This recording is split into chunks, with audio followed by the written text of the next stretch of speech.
What is the purpose of your life?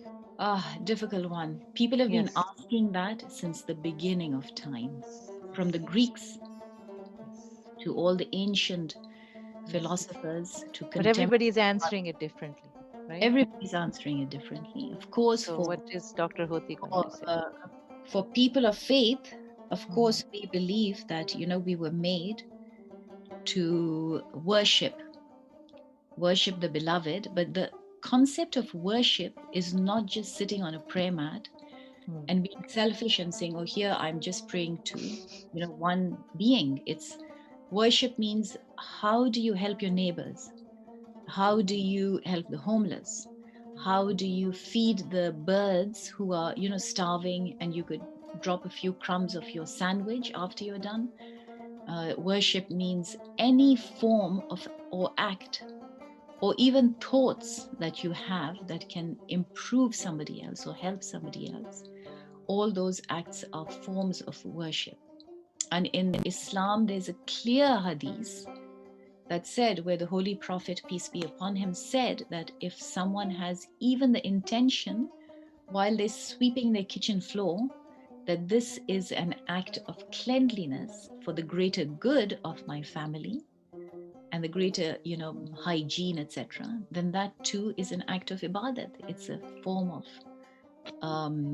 blessing, it's a form of goodness, it's a form of worship. So, in that deeper sense, Mhm. we are created as creatures, unlike animals, because animals too are very caring about their own families and their own areas.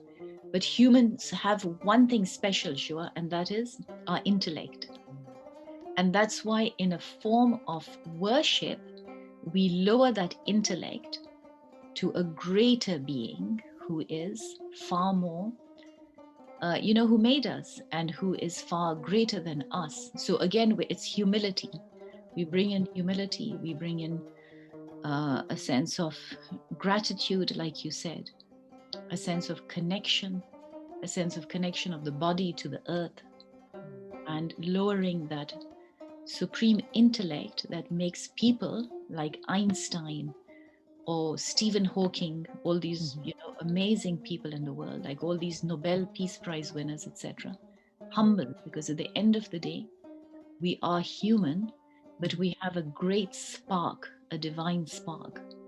And Allama Iqbal talked about this divine spark, which is something that can make us contribute on a bigger scale, which is a global scale, and inspire people. If one idea can inspire you and you can move forward, then that divine spark has been set off. And that's something, the network is like a ripple effect. You have an idea, you inspire me, I can inspire another person, and then like a network is Mm. a ripple effect, global effect. Thank you. Thank you. All right.